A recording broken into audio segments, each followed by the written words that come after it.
Boys, the UFC's got a lot of great announcements recently. We got Ilya versus Charles, DDP versus Hamza. We got Usman and Buckley, but nothing's been announced for UFC 320 yet. So I've taken it upon myself to build a stat card for the Mexican fans. I've got some prelims I want to see on there. Then I've built the entire main card along with the main event. So let's get right into it with some fights on the prelims I want to see. First up, Shamil Gaziev versus Tai Tuivasa. This is the greatest fight that can be made in the heavyweight division, I'm telling you. Because the fact that both of these fighters are unironically ranked is insane. In the UFC, the greatest fighting organization in the world, Tai Tuivasa on a 7-fight losing streak is ranked number 10. And Shamil Gaziev, look at this guy, dude. This guy is ranked in the top 15. So I think this is a good matchup. I think Shamil Gaziev would actually win this, keep the win streak coming, give him another win, and we could actually be seeing Shamil Gaziev versus a Tom Aspinall or a Cyril Gahn, which is pretty crazy to think about. But I just think this is a fun fight. I think the fans love Shamil Gaziev, so and they love Tuivasa too. So I don't like how we always have Tuivasa fighting on the main card on Australia cards. I think he's perfectly fine to fight in Mexico. I think the Mexican fans will just enjoy seeing some fat blobs fighting against each other. And another fight I want to see on the prelims is Bobby Green versus Diego Ferreira. Oh man, this is bad. Bobby Green. I don't know what to say about him because part of me thinks he should just retire. Part of me thinks he's completely washed. Anybody he fights in like the top 20, top 30 fighters in the rankings, he's just gonna get knocked out. But then I see his striking. Like if you watch the Mauricio Rufy fight, up until the knockout, he actually his striking is still definitely elite. And the thing with that knockout is he literally, even in his prime, nobody could have possibly seen that kick coming. I think ESPN showed this like slow motion recap of the fight, and you can tell that his eyes don't even see Mauricio Rufy's foot until it hits him. So it came out of nowhere. Can't really hold that against him. And also, it's just because you get knocked out by a spinning back kick, all of a sudden you have the worst chin in the UFC. I don't think so. I think pretty much anybody in the division could have been KO'd by that kick. And same with the Paddy Pimblett fight. I think if he hadn't made such a stupid mistake and tried to take down Paddy Pimblett and just get insta subbed, I think I honestly would have picked him to win that fight. If they were to fight again today, I'd pick Paddy Pimblett, but I think that was a good decision back then to pick Bobby Green. I think he was the favorite too. He was like a 2-1 favorite. And Diego Ferreira, he did just lose to Grant Dawson at UFC 311, but I still think he's a good prospect. I think he'll definitely be ranked. Wins over Michael Johnson and Mateusz Rebecki, those are all good wins. He has a lot of knockout power, so I'd probably pick him in this matchup just because I know Bobby Green's chin is deteriorating. I know he's getting kind of old for the division now. He probably only has another fight or two left in him, but I think this is a cool fight. I think the fans would like to see this, and I think it's a good main event for the prelims. Opening up the main card, we have Bedtime MMA himself versus Kaya Sakura. I think this is a sick fight, okay? Because Kaya Sakura has only had one fight in the UFC. That's why he only has one up there on the screen there. And it was against Pantoja. He got an insta title shot. But he showed that he was elite. His striking is probably better than most. I think the only people in the division with better striking than him is maybe like a Brandon Moreno, uh, maybe a few other people, but that flying knee that he hit Pantoja with just a few seconds into the fight, I don't think anybody else in the division could have took that. Taken that knee. I think that would have KO'd Steve Erceg. We just saw that Steve Erceg got KO'd by Kai Kara France at I think it was 305, and then Brandon Moreno, he was getting rocked a few times in that fight. But the thing about Steve Erceg is he's not like it's not like he's getting dominated. Like, yes, he is on a 3-fight loss streak, but he arguably beat Pantoja. I think if you go back and watch that fight, Pantoja clearly won. But a lot of people thought that fight was a robbery. Kai Kara France, yes, he got KO'd in the first, but then Brandon Moreno, there's still an argument to be made that Steve Erceg won that fight too. Although I think if you go back and watch, Moreno did clearly outstrike him. I think based on damage, Moreno won that fight too. But either way, Steve Erceg is a big He's a big star, especially for this division. I think these are probably two of the biggest stars in the division currently, just because Kaya Sakura, he brought all those Japanese fans to the UFC, and then he just competed for a title shot. So I think this is a fun fight. I think it's a good fight to open up the main card. You can just make it 3 rounds, and the winner of this can get somebody like I don't want to say Brandon Royval, but somebody up there. Maybe the loser of Manel Cop and Brandon Royval at 317, but I think they could get somebody in the top 10. And I think this would be a cool fight. Joel Alvarez versus Michael Chandler. Okay.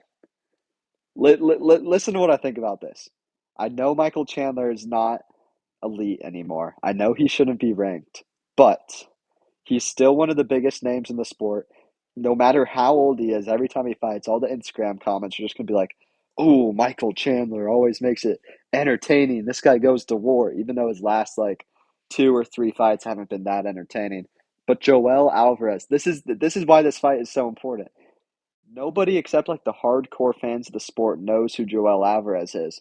This guy has the coolest fighting style ever. He's like inventing ways to knock people out. I think he has a great ground game. Even better striking, I think. He's got a lot of power in his hands. We saw that when he knocked out Elvis Brenner. And I think he would definitely I would pick him by a round 2 or 3 TKO over Michael Chandler. I think he'd get a highlight reel KO, and I think Michael Chandler's a big name still, so it's good for Joel Alvarez to build a little reputation off of Michael Chandler. And then Michael Chandler getting sent to the Apex, buddy. You can go fight some unranked lightweights. Honestly, I think Michael Chandler should move up a weight class because it whenever he fights, he looks like he's energy drained. Do you guys know what I mean? Like he's also pretty big for the division. I think if he were to move up to 170 and fight like an Ian Gary, I think I would pick him to beat Ian Gary. So I think he should move up if he loses this fight or wins this fight, honestly. But he probably only has another fight or two left in him before he retires. So I think this is a good opportunity to get Joel Alvarez some fans. I think it'd be a fun fight too for the Mexican crowd. And yeah, Gene Silva versus Arnold Allen in the featured fight. Obviously, Gene Silva just got that submission over Bryce Mitchell at UFC 314. Probably one of the biggest stars in the sport right now, especially when it comes to the featherweight division. And everybody loves Arnold Allen. So these are two big stars right here fighting. Arnold Allen, he is on a bit of a loss streak. I think he's won 2 out of his last 5 fights, or maybe 3 out of his last 5. But that fight over Masvar Evelev, I actually think that was a bit of a robbery. I think Arnold Allen should have won that fight. And also Masvar Evelev has proven that he's the number one contender in the division. So even if he did lose that fight, it's not that horrible, right? So I think it's a good name for Gene Silva to build off of. I would pick Gene Silva in this fight just because I think he has too much power in his hands. I think he's also probably a better grappler than Arnold Allen. I don't think Arnold Allen's been able to show a very high level of defensive grappling. Although against Masvar Evelev, he actually did see. We I take that back. Actually, we saw some good defensive grappling from Arnold Allen, but Gene Silva knocked out Drew Dober, submitted Bryce Mitchell. I think out of all the contenders in the UFC right now, besides Hamzat Chimaev, I think Gene Silva is probably the best. I know he's only ranked number 11, but I would pick him to beat anybody in the division except maybe Volkanovski, and even Volk. He's old now. He's 36. He'll probably be 37, 38 by the time they fight. I don't think Volk has that much time left. I think his chin's deteriorating. So I may actually pick Gene Silva to beat Volkanovski, but I think this is an interesting fight. I'd pick Gene Silva by a second round submission or maybe a third round knockout, but either way, I think it'd be really entertaining. And I think if Gene Silva wins this fight, he can fight in a number one contenders match, maybe with like a Yair Rodriguez or Diego Lopez would be cool. Maybe even like a Masvar Evelev. But moving on to the co-main event, Diego Lopez versus Yair Rodriguez. I'm telling you, I guarantee you, this is going to be the co-main event to the card. Okay, because it's taking place in Mexico, so they need Yair Rodriguez on the fight. And at UFC 314, these people hated each other at the press conference. They weren't even fighting each other. They were yelling at each other. who's yelling at each other in a different language. They obviously hate each other. I don't know exactly what the beef is there, but I think it's a sick fight. Diego Lopez just fought for the belt. I think he's a pretty big name, so I think there's going to be a lot of fans behind him. And Yair Rodriguez did just come off a win against Patricio Pitbull. It wasn't a great performance. I'm not going to lie. If I had to pick somebody to win this fight, I would pick Diego Lopez, just because I think he just has slightly better striking. I also think his submission game is a bit better than Yair Rodriguez. But Yair has this thing where I don't think he's that skilled, but he's very well rounded and he's always chasing the finish. So there's always going to be like a factor where he could just head kick KO you or he could take you down and submit you. And I think he's really good at always searching for a finish. I think it is possible that we could see maybe like a third or fourth round submission or maybe like a second round KO, even like a flying knee up the middle. So I think it'd be an entertaining fight. I think the build up would be really cool. And once you see the main event, you'll understand this. But I think this would probably save the press conference because it'll just be these two yelling at each other because the people in the main event don't exactly speak English too well. But I think this is a cool fight.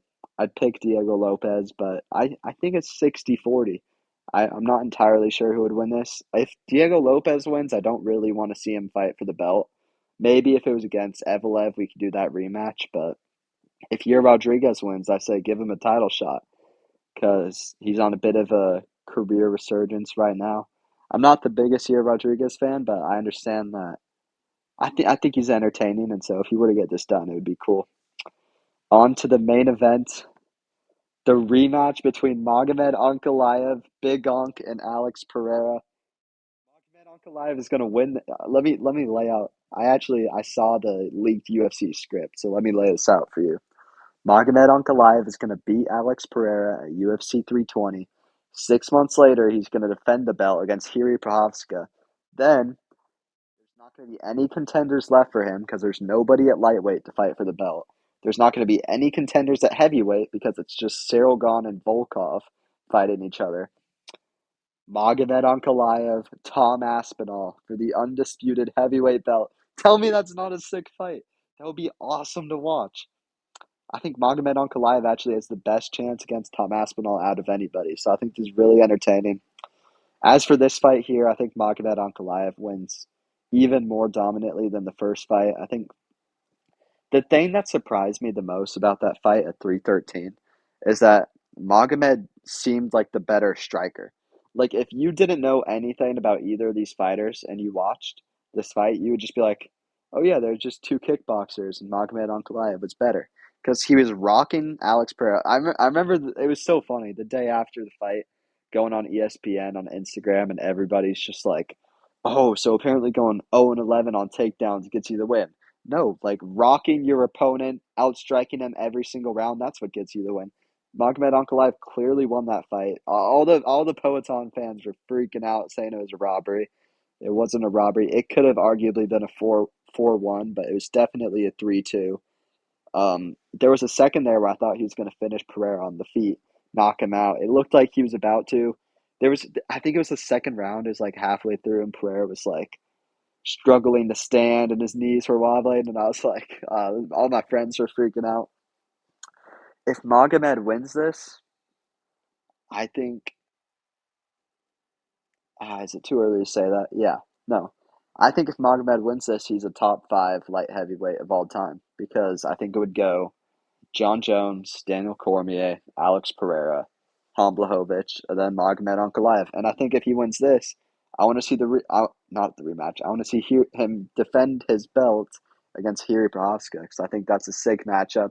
And I actually think Jiri Prochazka has a better chance against Magomed than Alex Pereira. Just because Jiri Prochazka, I he's not the better striker. It's just that Pereira is always going to be worried about the takedown threat, especially in this next fight.